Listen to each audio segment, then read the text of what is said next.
Road Trippin' fans, Homage t-shirts are as ferocious as the dunks or bangouts Richard and Channing throw down from time to time, and their softness can't even be matched. Homage has been turning back the clock with throwback tees for years. From the NBA to the Ultimate Warrior, you know, the tee LeBron wore on the plane after leading the Cavs to its first title the city had seen in over 50 years. Well, Homage tells the stories of triumph, individualism, and hustle, preserving the old school and creating new legacies. Go to homage.com, that's Homage, and pay homage with your favorite tee. Be sure to check out the NBA Jam tees and one exclusively made for me and you. And because who doesn't love themselves a nice, healthy discount?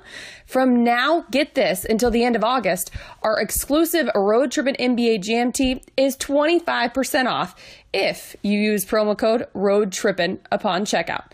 That's Road Trippin', not case sensitive, for 25% off. Hey, we're Road Trippin' at Homage.com.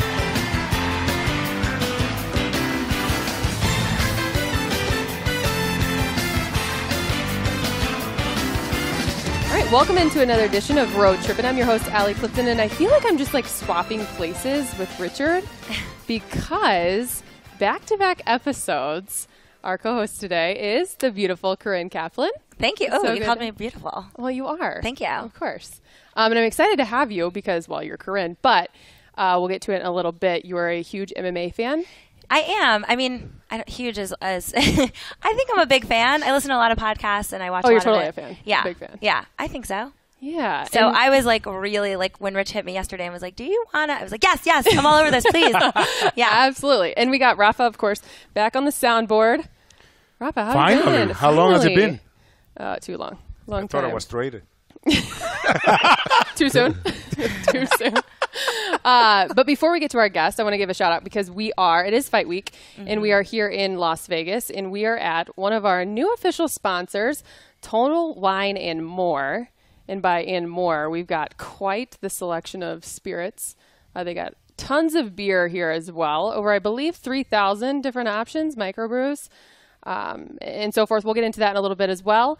But I think right now, without any further ado, we should introduce our special guest. He is a legendary boxing cut man, Stitch Duran. Oh, I like the introduction. Thank you. Did you like that? I like that. Huh? All right, let's do it. By the way, his birth name is Jacob, but nobody calls him Jacob. That's what I figured. Stitch. I saw that, but I was like... Yeah, it's funny because people that I've known for many years, they ask me, what's your real name?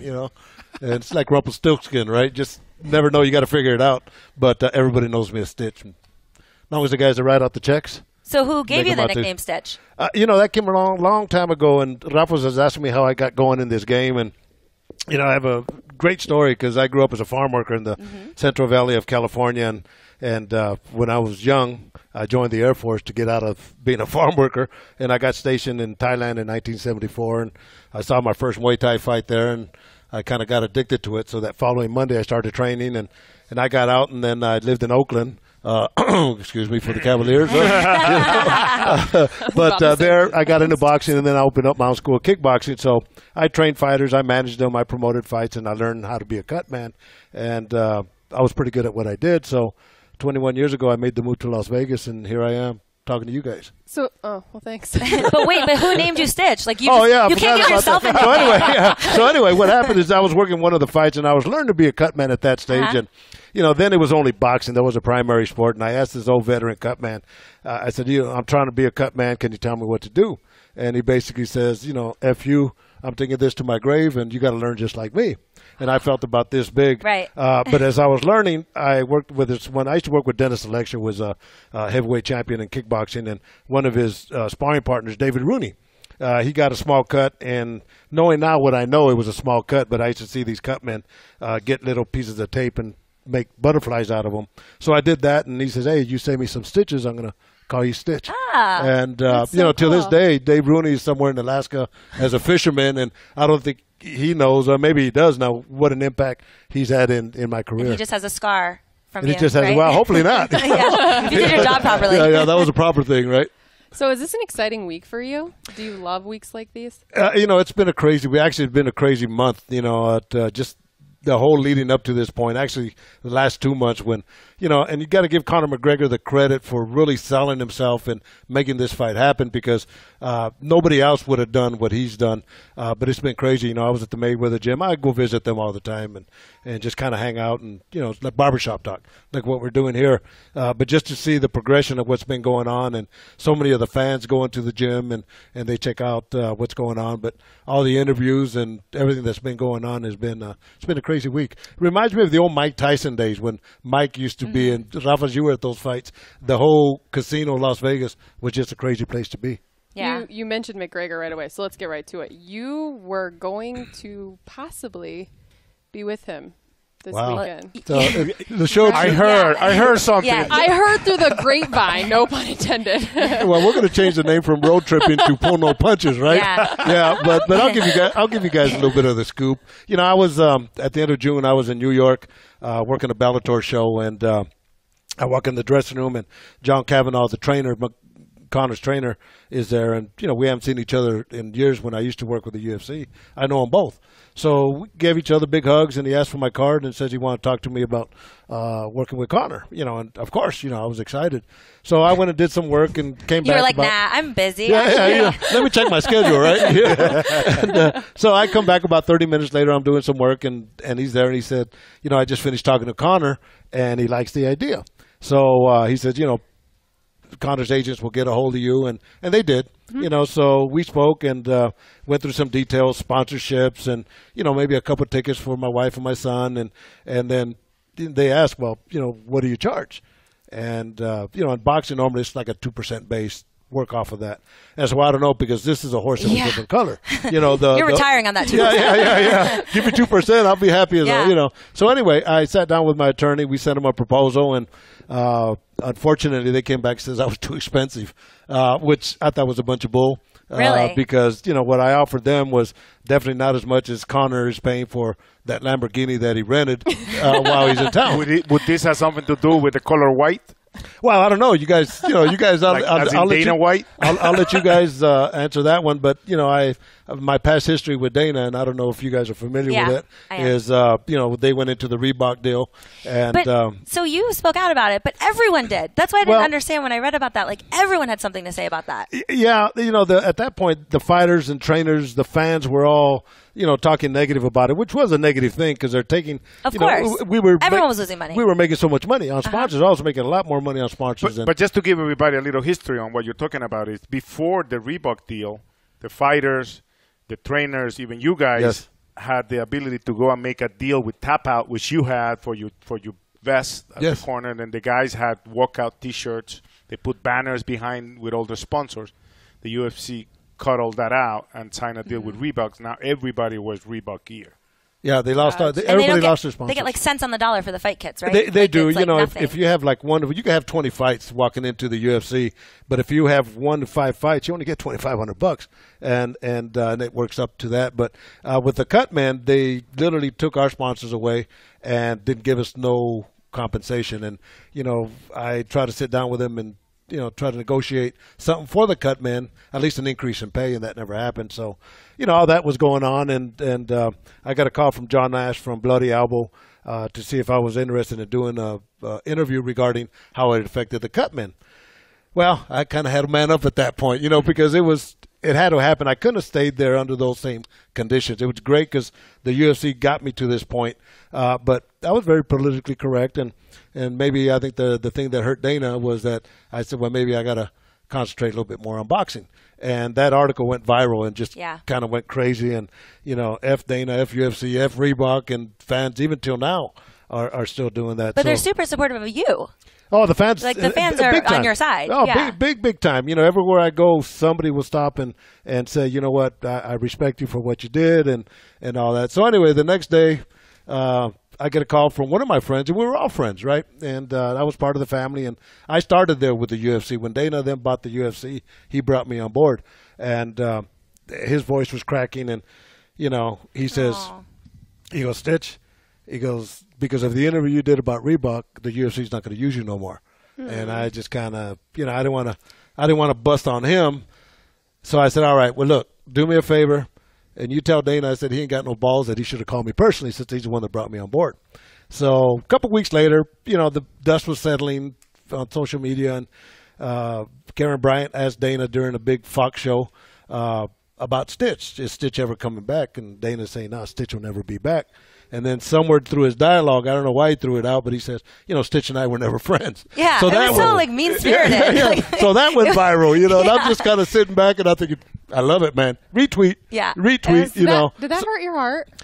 Well, that's a good question. It's like a breakup. Yeah, it's like a breakup. It did, only for the sake that, I had given so much to the UFC, and I've done so much for them, and really I organized what the Cutmen do now, not only the UFC, but all these other organizations. You see them now, they have gloves, they have their clothes ironed, their swabs, instead of putting them in their mouth or in their ears, like you see some of the boxing people.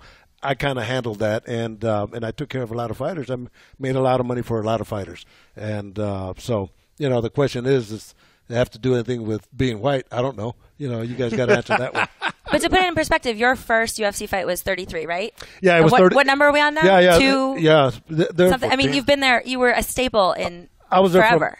So to break up with you over a comment that pretty much everyone shared the same sentiment, right. They took money out of your pocket, is, I think, really heartless. It was, it was, no doubt. Yeah, the first show was UFC 32, and I think in Atlantic City, and their first show in Vegas was at the MGM. That was 33, and that was my first show.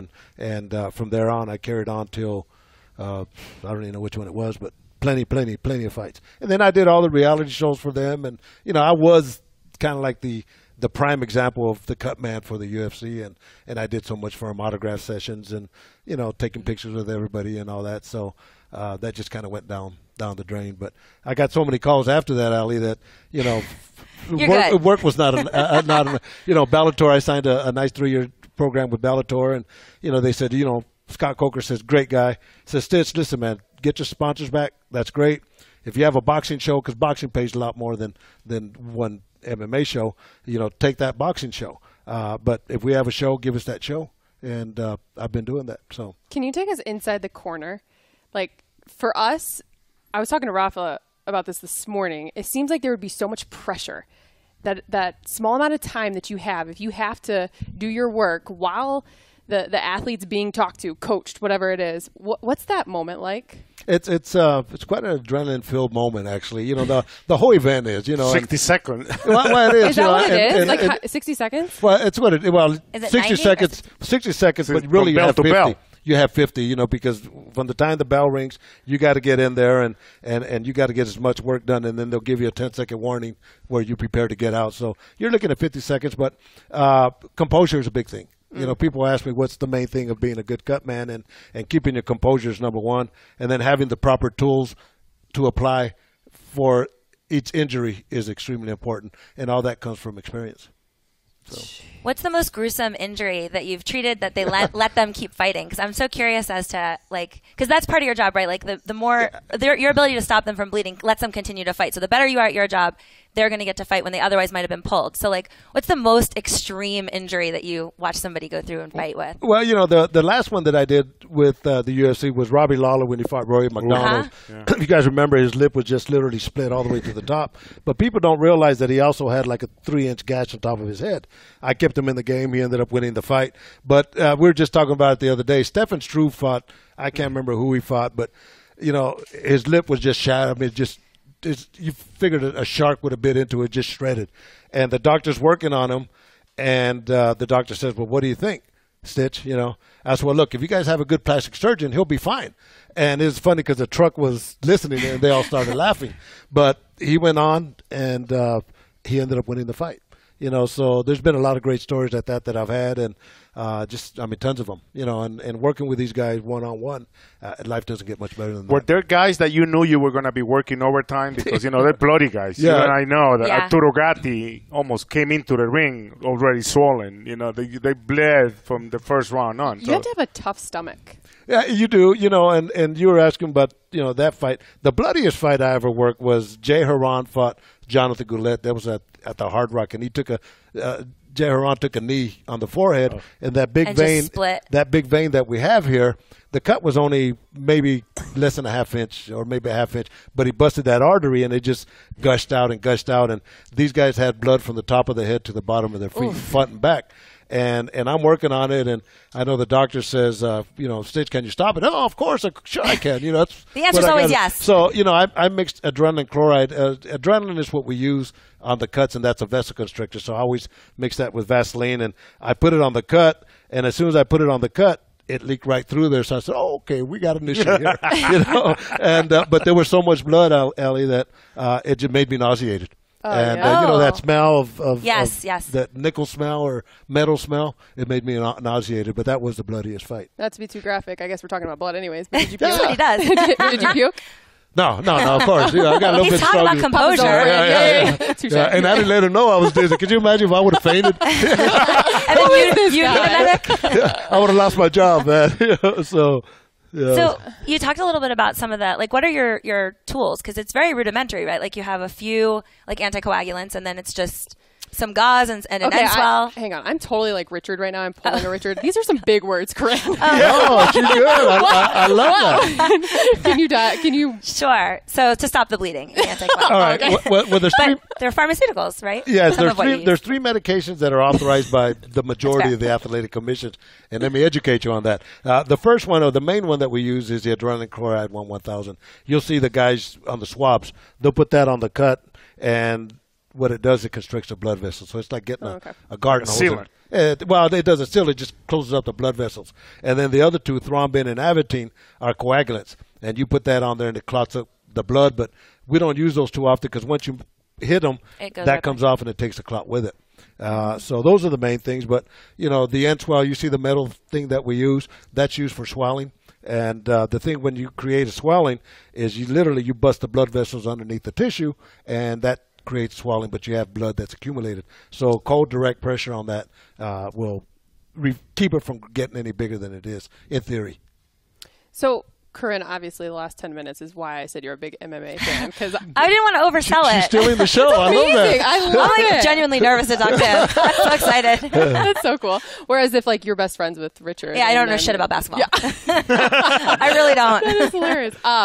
But what got you into MMA?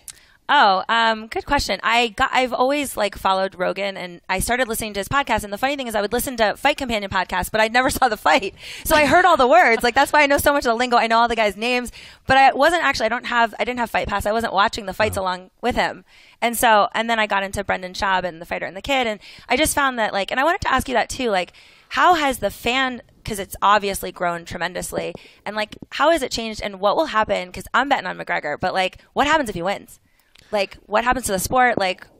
Well, that's a great question, and I guess a lot of people haven't asked that because everyone thinks he's not going. He's such a big underdog. Yeah. But I've always said, and I told Floyd himself, I said, look, the first 2 rounds are dangerous for you because number one, Connor's a grappler. That's what he specializes in, and his best position to fight is in close, and he has that knockout punch. So Floyd in those first 2 rounds is going to have to learn how to read him before he makes his adjustments and keeps him on the outside. So those are very dangerous. But if he wins that fight, oh my God, I think we'll never hear the end of it.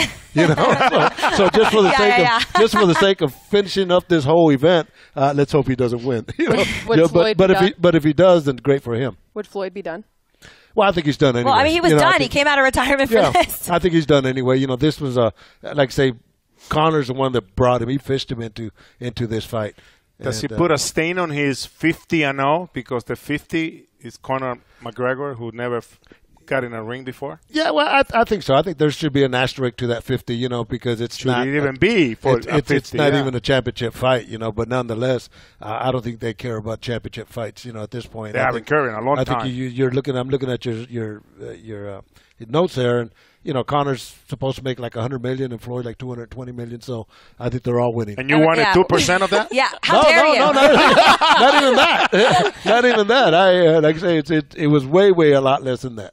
So one of the most interesting things I heard was that Mayweather, just to be a complete dick, was I'm going to go out every night. So he has a strip club, right? And so he's every night appearing at the strip club, including the night before the fight, because he's fuck you, everyone. I'm going to win this no matter what. And I just don't want him to win for that reason, if nothing else. So what are your thoughts on, he's literally just been out all week, whereas McGregor's obviously taking this very seriously. Well, Floyd is a horse of a different color.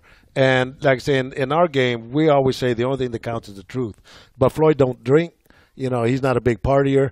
He'll go and he'll train at 3, 4 o'clock in the morning. He runs at 3 in the morning. Yeah. You So know, he probably so goes and trains at somehow the strip figured club. out. and he's done this, you know, but it's a nice way for him to promote his club and what have you not. And he goes roller skating with his kids and all that, you know. So that's Floyd. He hasn't never changed that routine, so it's not like it's something new to him. So. Like I said at the beginning, we're here at Total Wine and More. It's the Total Wine and More Studios.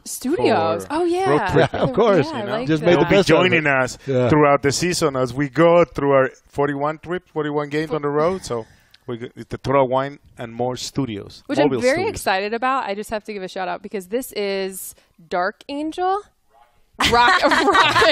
Dark Angel's like code for heroin. Sounds like I'm about to black out. Screaming apparently. Eagle. What is Screaming, it? yeah, it's like chanting with Channing. Screaming Eagle. Yeah, that's Josh That's what it's called? Krunke's. Yeah. Channing called it White Angel or something. Like Flying Angel. Flying or Angel like or that. something. Yeah, I'm pulling a Channing right now. But I also heard when we were doing our research that you love your wine and your spirits and your drinks. Yes, I do. So you know, and right what's your now, drink of choice?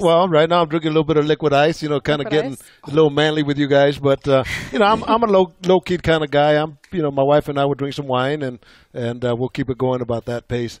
And you know, and it's funny because every time I do a show, especially you go to Europe, you go to Ireland, you go to England or Germany, and they all drink, right? Mm-hmm. And being that I do this like almost every week, I'll walk in with a bottle of water because everybody wants to buy me a drink.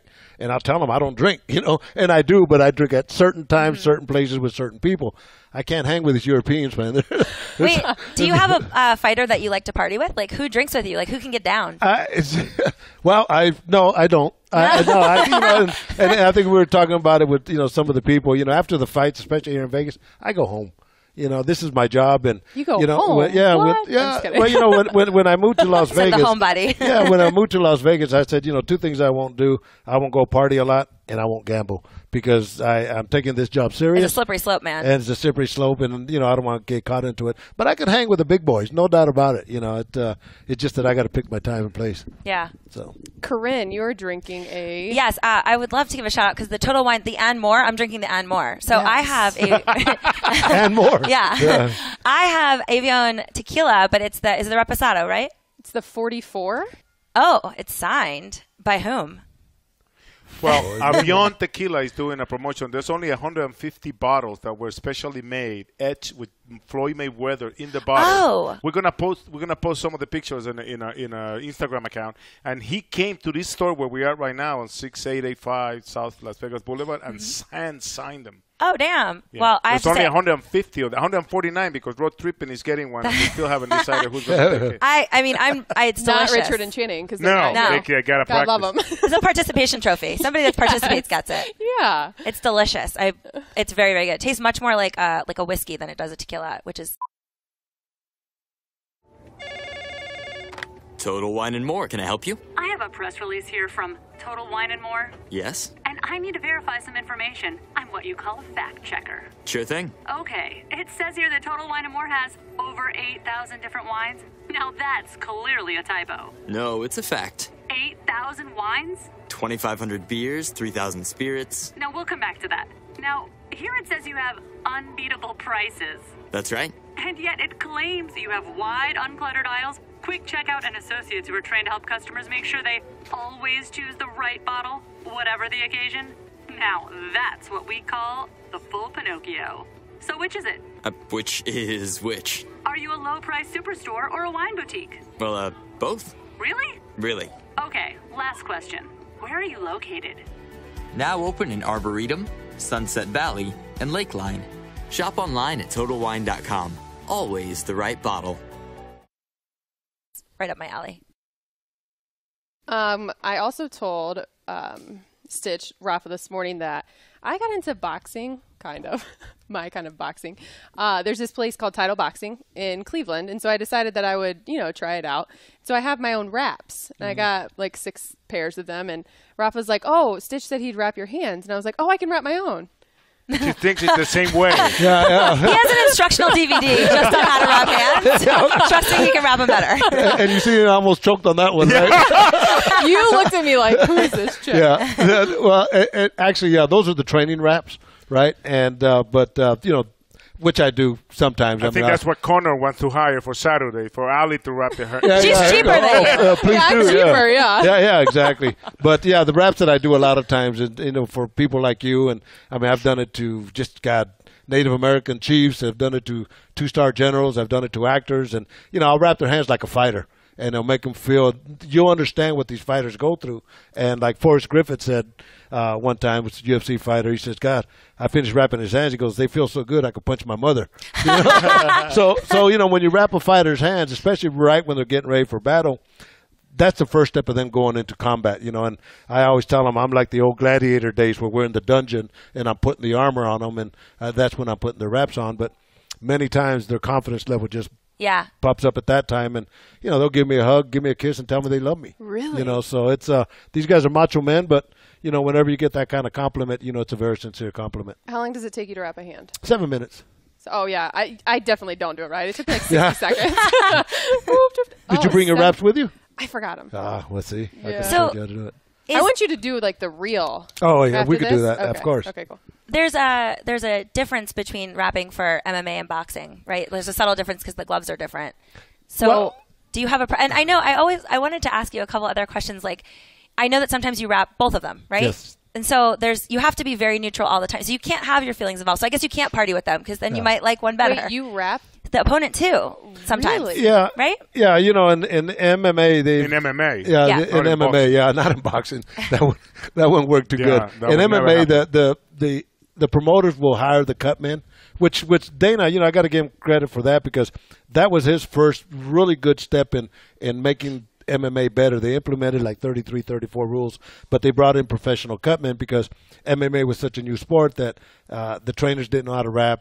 The cutmen, they were non-existent. So we came in and we helped them. But, yeah, there's often I'll wrap both their hands. And you're right, I got to keep it very neutral. But when it comes to boxing and MMA, the wraps are the same, at least on the technique. But we don't put as much padding on the knuckles because MMA, they're 4-ounce gloves, where opposed to boxing, they're 8 or 10. And so this match with McGregor, didn't Mayweather say, like, whatever, like, I'll bend the rules? So they're using...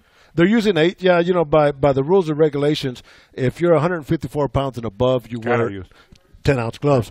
But somehow the macho, he got I think Floyd got sold into it again. Yeah. Then they agreed to 8-ounce gloves. But I was looking at one of the wraps that Connor has, and he has a big old bulge of padding. And sometimes too much padding is bad as not enough. So those 8-ounce gloves ended up being like 10. Is it okay? Easy is I think the wrong word, but for Connor to box Yes. versus box to UFC, Oh. what's the? You know what I'm saying? Mayweather could not do UFC, period, right? Mayweather So wouldn't it's last 10 seconds. Not. Really? In a UFC fight. But I feel like that's what they're saying about Connor, or is it against Floyd?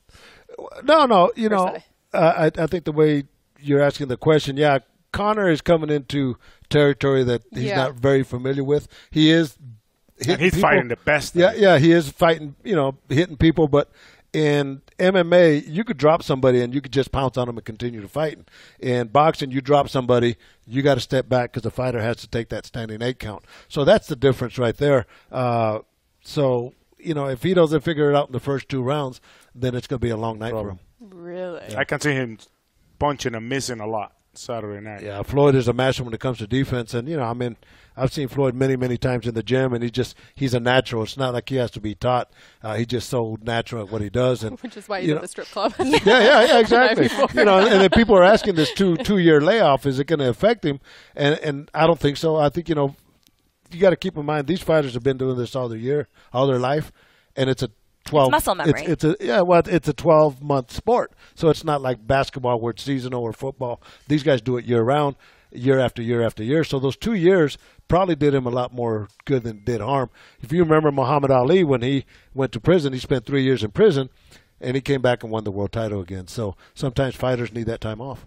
Back to the wraps real quick, because I meant to ask you this, because we talked about this at breakfast. Did you ever have a wrap job that didn't get approved? No, never. Never. No. That has happened, correct? Oh, yeah, it's happened with so many guys, and that's it's happened with so many guys that just don't know how to rap. What about, you and I have talked about it many times, but just for our road tripping fans, the Antonio Margarito and Miguel Angel Cotto fight on 2008, I think it was the first one. when at the end of the fight it was discovered that Margarito had a foreign substance in his wraps that really caused all the damage on Miguel Angel Cotto. And my question has always been, and I was trying to explain to Ali, that I never believed when Margarito said that he didn't know that there was something foreign in his wrap. I seen you wrap many fighters before fights, and I know how closely they looked, and because they gotta lift the fingers and move the thumb. Do you believe that Margarito didn't know, and were you able to believe even now that somebody was able to put that much damage in? I mean, it was like risking Cotto's life. Yeah, exactly, and that's why you have inspectors. But no, I don't believe it, because there's a procedure we all have in wrapping the fighters, especially during a championship fight. My job before the fighter even comes in is I have the gauze and tape laid out, the tape, the strips. I have everything already laid out. So what happened with Margarito, as his coach was saying, is he's wrapping his hands and he reaches into his bag and pulls out the padding that goes there. Well, that's not what we do. Everything should already be laid out. So those were already designed and developed for Margarito to do some kind of damage, and he did. He did some damage. And if you remember Louis Resto, when he fought Billy Collins, I think years ago, Panama Lewis they used to have, the gloves used to be horsehair, so they cut a little strip behind the glove, and they pulled all that horsehair out. And every time he punched Billy Collins, it destroyed his face. And he was telling his father, because I feel like I'm getting hit with bricks. So at the end of the fight, the father goes and shakes his hand, and he feels that there's no padding. So anyway, wow, that's a good story. Panama Lewis and Louis Resto ended up going to prison. Banned for life, no? Yeah, banned for life and went to prison. So I got a question. Why is there no cut woman? I feel like maybe Well, there's one, I right? feel like Swayze? Corinne, you should start it. I need to know. I actually need dollar signs. I need to know exactly.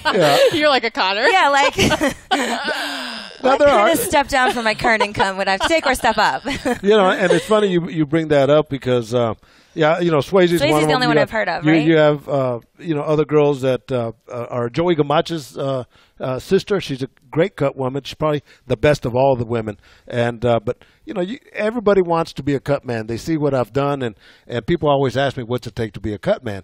And here's what I tell them: you got to spend hours and days and weeks and months and years in the gym, learning how to be a fighter and working with the fighters. And like you go into title boxing, you understand the game, and then you learn how to wrap hands and you learn how to work corners. So it's a progression, and so many people just want to push that button and go straight to the top, and that's not the way it's done. So you had to go to you never had to go to med school or Cutman school? You have to be licensed though, right? Yeah, you do have to be licensed, but anybody could be licensed. Yeah. That's like a real estate license. That's the thing about boxing is this is really combat sports. It's the only sports, A-level sports, where you don't have to be certified. Like in boxing, you got the trainers are certified. You don't have to be certified. All you need to do is go put $50 down, fill out an application, and you're a professional cut man or a professional trainer. Now, from there, somebody hiring you to do the corner is another story. You take out an ad in Craigslist, right? That's how it works? Not yet. But maybe I'll try that, though, huh? Do you have a favorite fight in your I tell you what.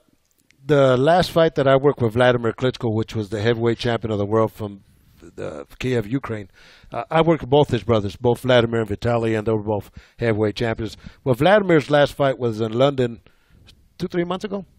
And that's the one. It was in front of 90,000 people at Wembley Stadium. So he fought a young stallion named Anthony Joshua, and it was a Rocky Balboa type of event. It was insane.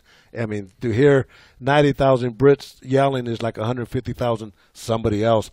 And it was such an epic fight that, Vladimir got knocked out in the 11th round. But it was such a remarkable fight because, I did the Rocky Balboa movie and I did the Creed movie, and my son said it best. He says, Dad, the respect that they gave Vladimir was like in the Creed movie when he was in a great fight in Liverpool, England, and he lost, but the people cheered him on. That's what they did in London. And the same thing with Balboa when he did his last final fight. He's waving to the audience, and the people cheered him on. Well, Vladimir, I spoke to him a couple weeks after the fight, and he said, Stitch, of all the fights that I've had and all the respect I've gotten, I've never received that type of respect like I did that night. And that was a pretty special moment for me. Awesome. What a way to end his career. That's very sweet. I noticed you didn't drop the Kevin James movie. Were you lost on that? That wasn't as serious? I don't understand. You know what? Ocean's 11. I'll tell you what, it's I've been like in 6 movies and I'm not even an actor, you know. And, I was just going to say, no, now you an are. actor too? No, now you are. You've been in 6 movies. You get to say you're an actor. Yeah, so the first one I did was with Woody Harrelson and Antonio Banderas.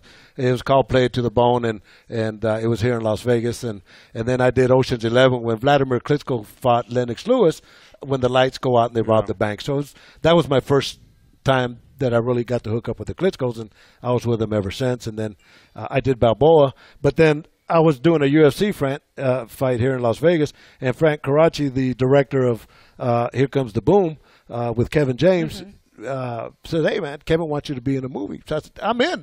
So so I get the script, and I don't have no lines. And I know to have lines, you get residuals, right?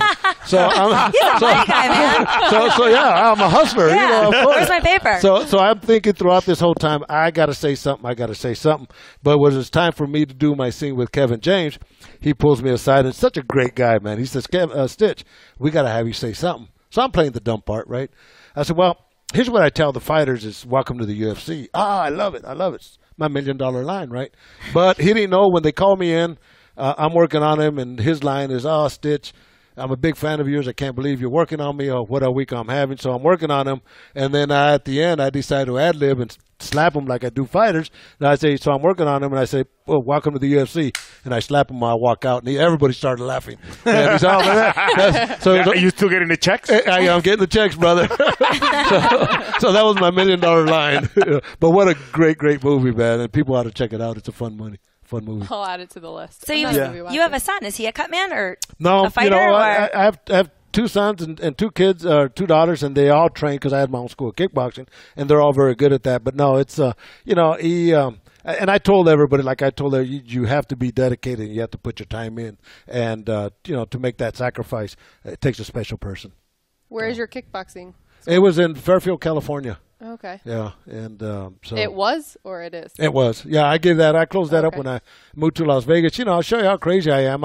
You're talking about Total Wines. I used to work for a manufacturing company, and liquor stores used to be some of my accounts. So I got a job transfer to Las Vegas, and I took like a $25,000 a year cut in pay. I used to live in Oakland, right? And in doing that, we forgot about that. Yeah. I would leave Oakland for the $25,000 too. You are Warriors? Yeah, that's right. Are you a Warriors fan? Well, no, I'm a Cavalier fan, of course, man. Yeah, of course, man. Yeah. So, good answer. Yeah, so I made the move over here, and here I am.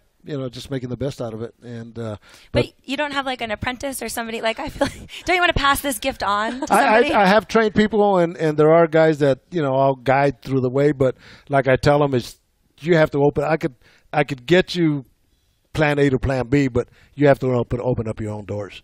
And like I say, it takes that extra work to go out there and do what you do. It sounds like you guys could use like a union, like with your Dana White issues. You could be the union head. Why don't you guys unionize? Yeah, well, is there some kind of?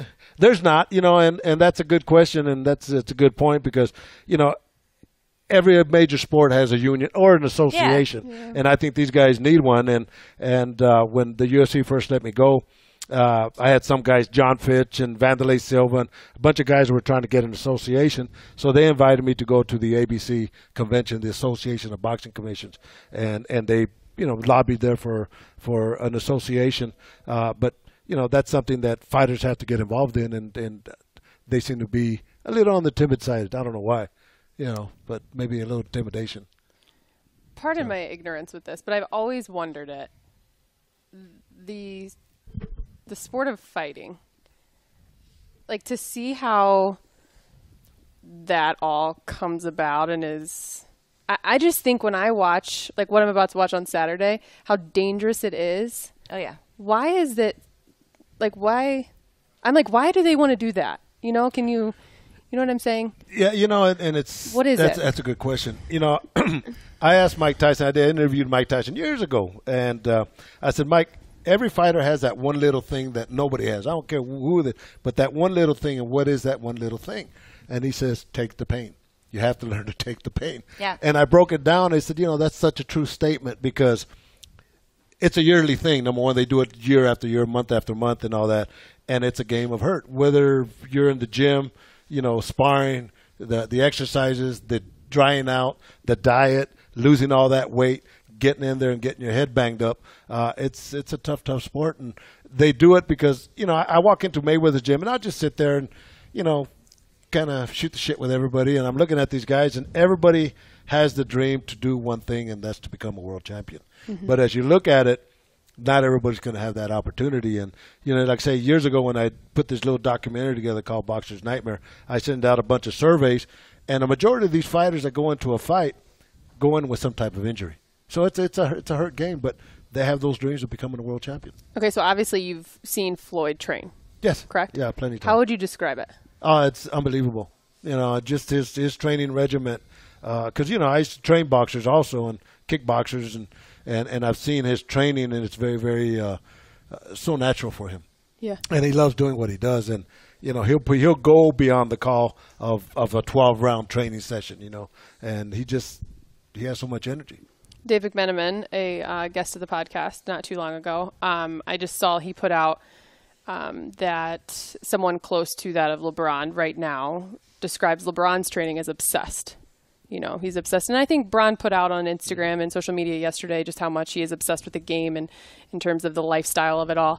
Is that how Floyd is is it an obsession? Yeah, it is. There's a passion to what you have to do. You got to love what you do. Right. Right. And I think LeBron and Floyd are probably, on the same field when it comes to being the best of the best. And I don't think they want to lose that little edge that they have. So they keep that going. They keep keep the armor all, keep the tires, polished up with armor all, and I think that's the way they both are. They're very different when it comes from outside of their, like off the court of the ring. They're very different. Oh, yeah. LeBron takes care of himself, and the boxers tend to gain weight, maybe not much Floyd. Like, let's say Floyd fights at 147, he'll walk around 170, and then when it comes time to go practice, they'll drop the weight. In this type of fight, he has the advantage that he doesn't have to spend any time losing weight because they're fighting at 147, and he's not gonna have a problem making it. So they're very different between the two obsessed at their craft. Yeah. Off the field. And how long does it take to go from 170 to 147? As a woman. Asking for a friend. Oh, for those guys? Well, and it's different because in boxing, you break yourself down. Roberto Duran used to get like 200 pounds, man. 200, he would just be rotund, right? And then so you do it through training and through diet. But MMA guys are so much different because I was in Japan with Frank Trigg, and in one day he lost 18 pounds. And he's in the sauna. He has the sweats on, and they're doing the spinning bike in the sauna. They often, Ali, a lot of them don't make weight. Like that's not uncommon, right? Like in the MMA, it happens. It happens, but a lot of them do, and that's the thing about it is, but a lot of them come with a wrestling background, and they've been accustomed to losing all this weight. Chicken bath. Yeah, and you get a boxer that if he has to lose 5 pounds in 1 week, they start freaking out, so there's a pattern to. But that has to do a lot with the training, too, because. Of course. If you have a good trainer, all you have to do is make weight for those 2 seconds when you jump on the scale. So, really? So they need to time the weight loss. Yeah. So by the time, like tomorrow, Friday, is the weigh-in. Yeah. Conor is probably still 1.5 pounds or 2 above his weight. Yeah. And then tomorrow morning, he'll get up, he'll do a little sauna, and he'll drop the whatever liquid he has left, and then he'll make their weight, and then they replenish right away. Yeah, and I was kind of reading an article today where Floyd is kind of objecting to the way Conor uses IV. Because a lot of guys will lose weight and then they'll intravenously hydrate themselves, which is the way a lot of these guys are doing it. So I guess what Floyd was saying is he's doing too many of them. So he's kind of taking advantage of the situation. And doesn't Floyd have something in his contract where he can at any point be like, nope, you did something, like McGregor, like if he steps out of line in any of the...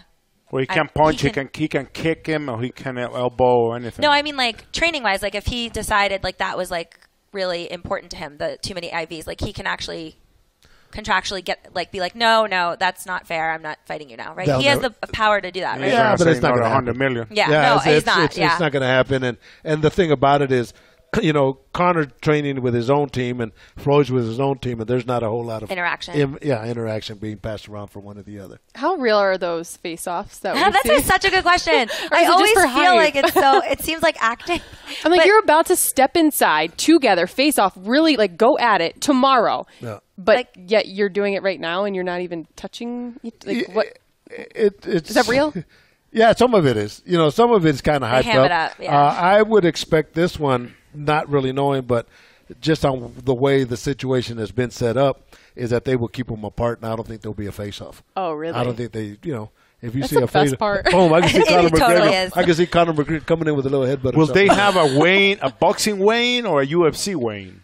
What do you mean? Because they're very different. UFC gets the fighter and one man from the team. Yeah, it's up in the stage. it's- Boxing is 100 entourage, people yeah. on the stage, and it takes so long for them to get on the scale. With the UFC, it's wide open. They get on the scale, make weight, wait for the other guy to come in, make weight, next fight.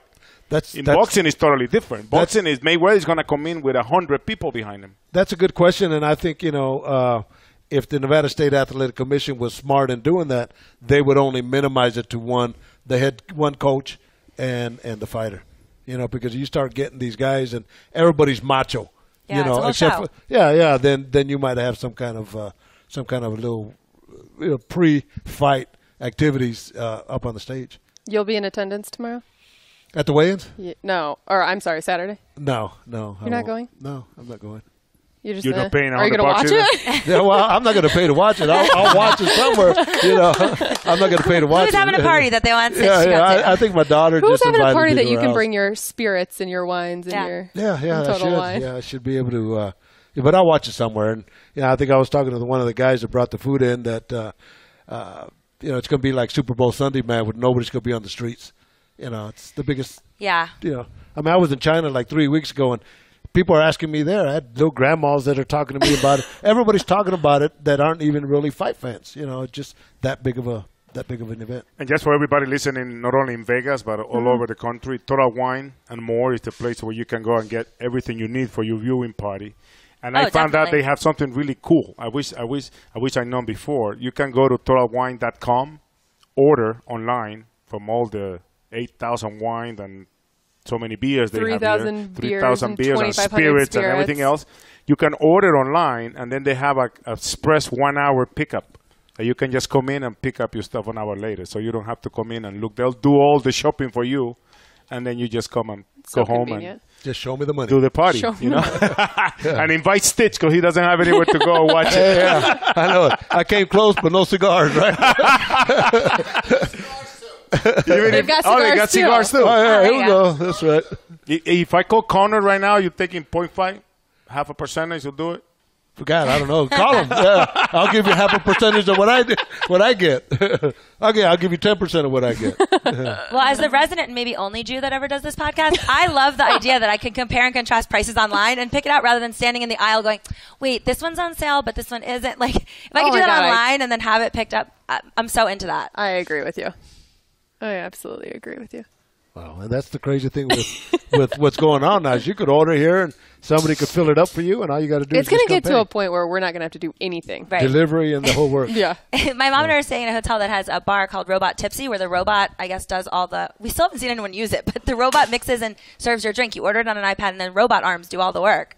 It's a little trippy. Oh my gosh, can I come today? Yeah, totally. I have some spare time. I will totally do that. That'd be worth just buying a drink just to have them do it. I know. Yeah, I'm in. Yeah. So the Creed 2. Yes. You were going to be in? Well, I hope so. You hope so, yeah. I just on what I've been reading, and Ryan Coogler, the young director that did Fruitvale Station from Oakland, by the way, and how many times can we mention Oakland? hey, you know what? You guys want to fight? I got some guys on tape, so let's get I'll rap. But I got rap. he's the one that brought me in, and he was training in Oakland. With Andre Ward, and he asked about a cut man. He said, "You got to bring Stitch in." But he wrote and directed the last one, and Stallone now is writing this one because Ryan Coogler is filming Black Panther, and once that's done, then they'll work together. So I'm hoping to get the call. And like I was telling Rafa, in all of Rocky's series, they've always had the same team. So Padman and myself and Malik were still the same team with Adonis, I think the chances are pretty good. Do you have a favorite? You've been in how many movies? 6? Yeah. Do you are you a good actor? No. Do you plays consider himself. yourself? I just play myself. It's easy when you play does his yourself. job that he I've doesn't done like realize. 1,000 fights, so I just do what I do there. Do you have a favorite? Okay, so do you consider it like a role that you play? I play myself. Yeah.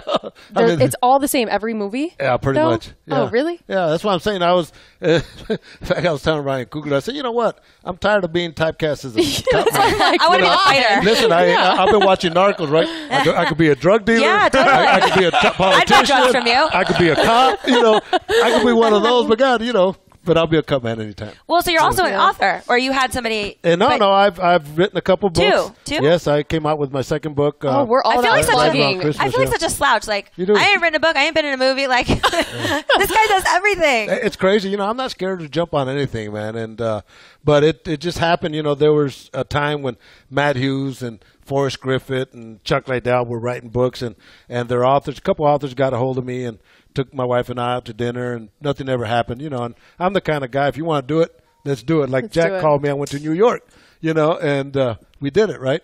But I got a call from this author in Germany, Zach Robinson, that says, here's what I do. And I was going to be in Germany 2 weeks later anyway, working with Vladimir Klitschko. And so I met up with him. We spent 3 days together. And, baseball was my game, and baseball was his game. And he's a country boy. I'm a country boy. We shook hands. You're and country boy? Allie and I are country girls. We shook hands and wrote the first book. It's called From the Fields to the Garden, because growing up as a farm worker, those were the fields. Yep. And my goal was to make it to Madison Square Garden. And a lofty goal. I've been there many times now. Whose fight do you do there? What's that? Well, the first one I went to, it was funny because I was working with Johnny the Forum Tapia. or in the Garden? No, at the Garden. Forum. That was been there many times. The Felt Forum was what the...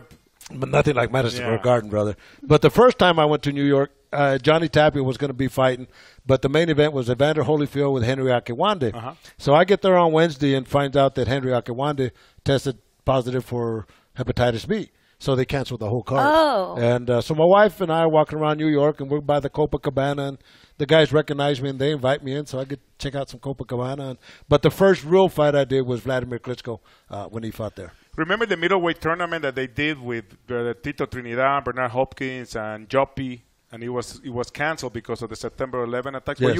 Were you working on that card? No, sure wasn't. Because No. that took place. It was supposed to take place the Saturday after September Yeah. 11, and then they kind of everything went dead for like a month. And, Yeah. But that was at Madison Square Garden, which is a great place to watch anything. You love Madison Square Garden. Yeah. Right? And it's funny when I It's everything everyone says. when I did my first fight there, we're staying at the Penn Station right across. The hotel right across from the Garden. And I'm sorry. And I get there like 2:00 in the morning, right? Well, I got there, but East Coast time, West Coast time. I'm up at 2 in the morning. I'm scanning through the channels, and I see the movie Play It to the Bone, and I see the part where Antonio Banderas is telling Sizemore, I didn't take a dive at the Garden, and I'm looking at the Garden. I think, oh, geez, this is a pretty good sign. Here I am, so good things have happened to me. And what's the second book? Oh, the second book is a continuation of the first one. It's come from the fields to the Garden, too. And now what's the name of the second? Because I feel like this is a really funny name. Yeah. So, the people had always asked me about the, UFC Reebok deal and so many other great stories that I've had going into that. I always go visit the troops. So I had done an 11-day trip to Afghanistan and with some of the UFC fighters, and I co-host a radio show, MMA Junkie Radio, and so we went there. We had bodyguards 24/7, and we had the vest and the helmets, and these guys were with us, and we got to fly in Blackhawks to these little FOBs where special forces are at, and the commandos, and so I really got to see these guys doing what they do, and that's protecting us, and just to get into their mindset. And one guy from Croatia, I talked to him, and he wants to take pictures, and he says, yeah, let's take a picture. So it was me and the other two guys, and he tells the other two guys, listen, no offense to you guys, I want to take a picture with Stitch. And he has his armor on me. He goes, I'm not a fighter, I'm a killer. And I'm thinking to myself, oh, shit. Seriously. That's so hot. Yeah, there was another guy from Poland that we're having lunch, and everybody has their weapons. I mean, it's a battle zone, right? And he said, Stitch, I studied Brazilian Jiu-Jitsu, and that gave me the common effect to accept death. And as I hear these bullets coming at me, I said, you know what? If I'm going, I'm taking you with me. So to see that kind of mentality was quite eye-opening for me. So the book name. Tell them the second book name. It's From the Fields to the Garden too. Oh, it is? Yes. I thought I heard something else. Like I was listening to you on MMA Junkie. Maybe they were kidding. No, it was like anything you can break or bite, I'll put it in your face. No. And I was like, what a great name. Anything you hear from Gorgeous George. No, I think we were kidding around where it was going to be called Stitch and I Were Never Friends. Oh, that's a good one. And, but I figured, and on that note, really. I don't think we've got your actual Twitter, Instagram. Do you have social media? I do. Do you? Oh, yeah, you do. I promoted you today. Yeah. What is it? Shout it out. It's at Stitch Duran and hashtag Stitch Duran. So, that's what I do. I guess I have to get more on social media. I have this young lady. No, you don't. Yeah. Got it. It's a pain, but it's fun, and I think, what I do, people want to hear stories, and I got stories to tell. Hey, we like it. And that's exactly what our platform is all about at Road Trippin'. Nobody tells our stories better than us. Yeah. Who wins Saturday? I was just going to ask that. Man, I get tired of asking that question. But you know what? For us. Since I do, you don't have to put money on it. No. Since I do a radio show every once in a while, let me reverse that and let me ask you guys. Now, Rafa, you give me the opinion. I'll tell you who I want to win. That's a different story. Which is Conor McGregor. Okay. Who I think will win is probably Mayweather. But I think that and you know this, in combat sports, anything can happen. Absolutely. And that's why you can't come up there with just one plan, because one punch can change everything. And I think, especially knowing Floyd, and I know he's going to try to disrespect Conor up there, I hope that Conor takes that chance and surprises everybody. Well, I think there's a strong point. Yeah, I mean, let me add, thing about Conor, you don't want to, as to me, number one, he's Irish, and I always told Conor and his coach, you guys are like the Mexicans of Europe. You guys come to fight, and they do fight, So that Conor's going to come in with it, he's going to go out on his shield. He'll make it entertaining. Even Absolutely. if it goes down, he's going to go down swinging. He just has such heart, and there's no substitute for that. And I feel like some of the ways that I know that it's all like an act or whatever, but Floyd is phoning it in. I don't like that. I like that McGregor's taking it so seriously, and I love that he has the heart of a champion, and I really want to see him win. But I'm realistic. I know that it's going to take something pretty major for that to happen. But I mean, there's a 10-year age gap. I'm hoping that some of those things will really come into play, and the 2-year retirement, some of the other stuff. But I'm still betting on McGregor. I couldn't bet against him. The shot's going to be heard around the world if that happens. My money's on McGregor. He pays. I'm torn. I don't know much about fighting, and I haven't followed it a whole lot. But what I actually can bring to the table in this sense is, as a competitor, I play college basketball as well, and I love the beat the odds story, but I also love consistency. Mm-hmm. So I'm kind of torn by it. 49-0 is consistent. A little bit. So, I'm just one that I like to see something. This is what I don't want. Okay, this sounds crazy. I don't want a knockout. I want intense. I want it where you're, as a viewer, on the edge of your seat, what's going to happen. That's what I want. Financially, they want this to go many, many rounds, I'm sure. Yeah. So, so hopefully, prayers up. I love Mike Tyson has one of the best quotes ever. Everyone has a plan until they get punched in the face. Yeah. And that is legitimately what we're about to see, right? So yeah, no, I agree. I think, that's a strong point right there. And, I've always said that the hype is going to be way bigger than the fight. Mm-hmm. I think going into, if it goes into the 5, 6, 7, 8, it'll 9 be boring, rounds, I think, if it goes 12 rounds. Yeah, I was at the Julio Cesar Chavez Canelo fight, and it was such a boring fight. I left in the 11th round before the fans started going out because they were all pissed. Well, you're not even going. I'm not even going, so I don't have to worry about that. But nonetheless. All right, it's up to you. Who do you got? All right, well, I don't pick them per se as to who's going to win because we're all armchair quarterbacks. Yep. But I will give you my analogy as a cut man and what I expect. Cause that's the way I always look at fights is I always prepare for the worst case scenario. And the way I look at it is that if it goes past 5 rounds, then I think Conor is going to need a good cut man because Floyd will pepper him from the outside. And Conor gets cut, so that's no doubt about it. Some guys are like you were talking about Arturo Gatti. Some guys get cut, and he does get cut, and he does swell up. Floyd, not so much. He'll get swelled up a little bit. But I think, if it does go into the 8, 9 rounds, then I think Floyd might stop him on just taking a beating. There you have it. Stitch, we appreciate your time. Yeah, this was so cool. It was Thank so you. awesome. Barbershop talk. Yeah, totally. Yeah, every time I'll tell the guys that come in, they visit the Mayweather gym, I said, I told my wife I was going to go get milk, but I've been gone for like 3 hours. That's what we're doing here. So I appreciate you guys having me here. It was great working with you guys. I know Richard and Channing are bummed that they couldn't be here. It's kind of that training season for them. Sure. It's counting down the days before training camp starts. So shout out to them, of course. But also we want to thank Total Wine and More for their hospitality. They'll be with us all season long, so you'll definitely get different flavors and stuff that we will be enjoying as we podcast. And this is, again, Rock Angel. That is correct. Which the reason why I brought it up to kind of bring it full circle is because Whispering Angel is something that we have obviously drank quite a lot, which they have here on Road Trippin'. But nonetheless, it's at Total Wine and More. We want to thank them for Corinne Kaplan, Rafa, myself, and of course our wonderful guest, Stitch. Thank you. Duran. That is another edition of Road Trippin'.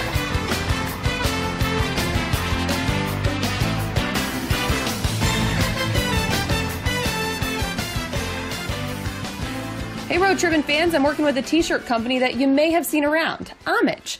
They're the ones that are responsible for LeBron's Ultimate Warrior shirt and many of the college designs you see on tees.